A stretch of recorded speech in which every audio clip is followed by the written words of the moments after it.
Here I go. You do me a favor and pass these out to everybody. Unfortunately, we don't have a projector, so I have to print these out. And unfortunately, because I have to print them out, I didn't make the slides very long. We're gonna have a good time. Good evening, everybody. Happy Monday. Happy Monday. Today, you're gonna learn something new.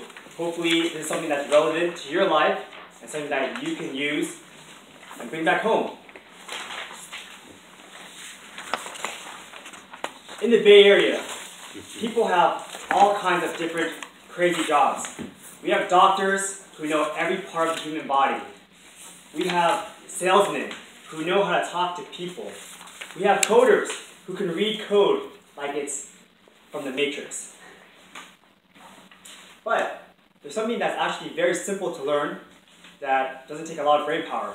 All you need to know is basic algebra. And to me, that's real estate investing. Of all the money-making schemes, small businesses that I've had, the only one that ever made money was real estate. The thing is, finances in general is a very sensitive topic because if you're not doing very well, you don't want to say anything because you feel ashamed. But if you're doing really well, you also don't want to say anything because you don't want to look snobbish. But I think it's important that everyone has a basic education and you should learn how to do something for yourself. So, let's get into it. So if you flip the page, let's look at why is real estate a good investment, especially compared to everything else. We have stocks, bonds, Bitcoin, $8,200 today. I can't believe it. But real estate is different because this is a physical property. It can't be moved. No one's going to just take it. No one's going to hack into your house and take your home from you. It's there. The property value also doesn't fluctuate as crazy. Bitcoin can drop $2,000 in one day. Your property value will stay as consistent rate. Second thing is, it's very easy to get a loan for real estate. I can buy a house and only put 20% down and get the whole thing. When it appreciates, I get all the extra gain. When it cash flows, I get all that in my pocket. But imagine trying to go to a bank and saying, hey, I want to buy $100,000 worth of Bitcoin. Will you loan me $80,000? No way, it's not going to happen. With real estate, it's very simple. Next page. So with real estate, there are many ways to make money. But today, the main strategy that I'm going to focus on teaching you guys is something called the buy and hold strategy. That's where you buy a property, you rent it out to somebody else, and you just hold it for a long period of time. And here are the 4 ways to make money. Number 1 is cash flow. Cash flow is when the person pays rent, and that rent covers your mortgage, utilities, your insurance payments, taxes, and then left over. That leftover portion is called your cash flow. The second way you make money is on appreciation. When you buy a house for $100,000 and you sell it for $150,000, that $50,000 is your appreciation. The third way to make money is equity increase, also known as debt paydown. And that's basically when you're paying off your mortgage. Every year you're paying the mortgage, you're earning more and more and more. So if you think about it, even if you had 0 cash flow for the year, even if your house did not appreciate, hey, in 30 years you got a free house. So that's one method to make money. And the fourth one, that's most important and precious to me, is all the tax benefits you get from being a real estate investor. You can buy a car to work on your property, and that could be a tax write-off. You can take your friends to dinner and talk about real estate investing, and that's also a tax write-off. There's something called depreciation on your house, which is where you can take the value of your property and then deduct it every year. And it's as if the government is saying that your property is worth less in 30 years, but everyone knows that's not the case. Your property actually improves. So basically, you can get all this cash flow tax-free. So these are the 4 ways to make money with real estate. Let's flip the page. Because this is a technical presentation, we're going to go over some math. And this portion is going to be the majority of my presentation tonight.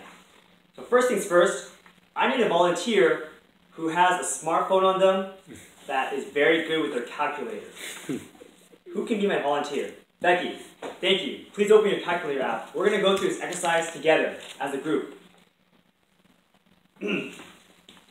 So the first exercise we're going to do is of a good investment. This is a scenario of a property in somewhere in the East Coast, like Florida, or in the Midwest. Properties there do sell for $100,000, and the surprising thing is these houses are just as good as what you'll see in San Jose. Just a different location. These people have normal jobs, $100,000 house, no big deal. So Becky, well, for everybody, here's our scenario. The purchase price of the property is about $100,000. You can rent these out for about $1,000 a month. Your fees, property managers take about 10% of the monthly rent. You have to have a little smudge factor and guess what your vacancy is going to be. So we just have a buffer of 5% of your monthly rent.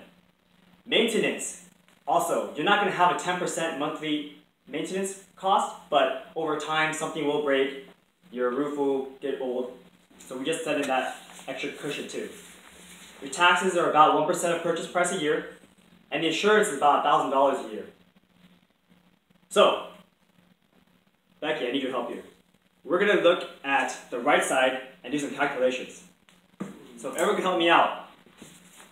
If we're going to buy this house for $100,000, the typical scenario is to put 20% down. So 20% of $100,000 is $20,000. So let's write that down on the first thing, $20,000.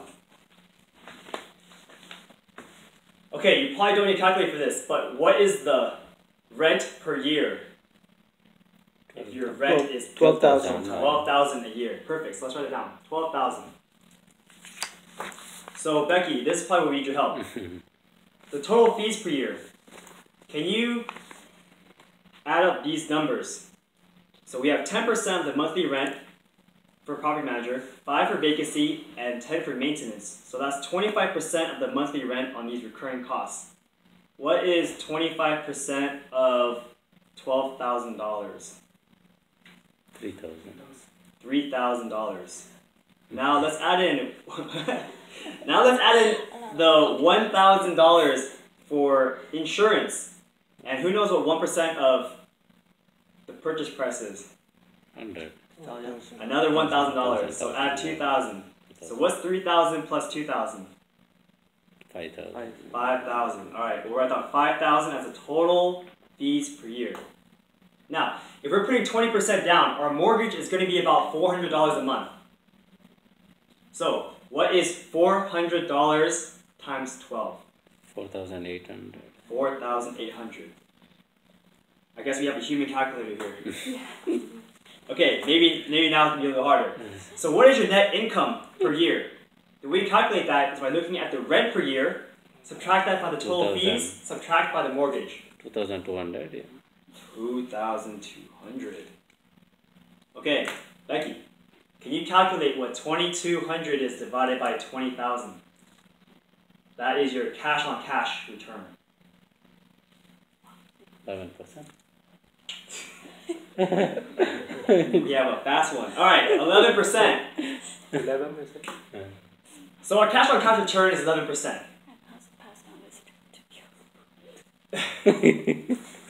Appreciation. Let's assume appreciation is 3% a year. That's a standard inflationary rate. So what's 3% of $100,000? $3,000. Okay, so let's write that down. Appreciation is $3,000.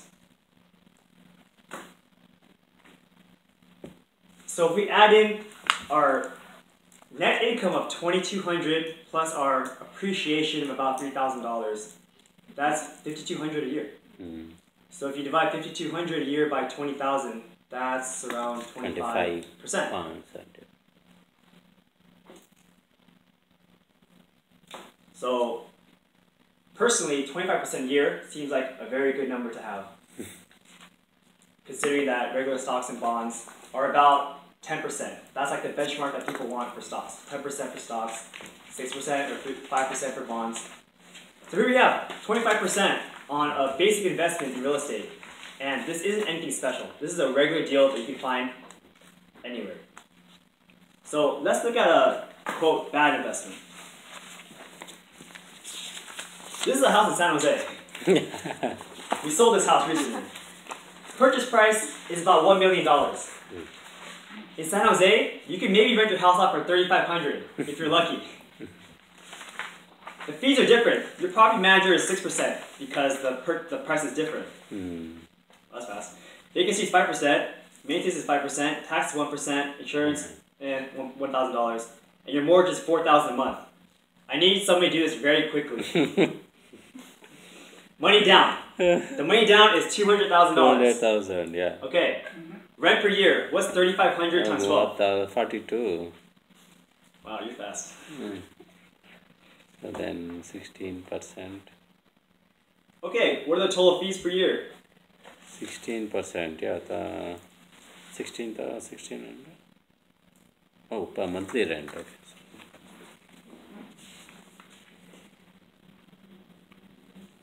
Or wait for that. Let's do our mortgage. Sure, Mortgage is yeah. $48,000 a year because the mortgage is $4,000. So if you look at the numbers, before we even calculate the fees, our mortgage is higher than our monthly. Our mortgage is higher than our rent. So every year you're going to be losing money, and that's called an alligator. So if you actually do the numbers here, you would lose about $20K a year. Most people can't lose $20K a year. So I consider these to be a bad investment for the buy and hold strategy. Go to the next page. Now, just because it's a bad strategy doesn't mean that houses in San Jose are bad. They have their different purposes. So if the numbers don't work, use a different strategy. As you've seen here, real estate investing isn't hard. It's all about looking at the numbers. And one thing that I want you guys to take away from this is something called the 1% rule. And that is, if you buy a property, try to make sure that the monthly rents are about 1% of your purchase price. So, if you buy a house for $100,000, it should rent for 1%, $1,000 a month. If you do that, you should be in the clear. All right, thank you very much.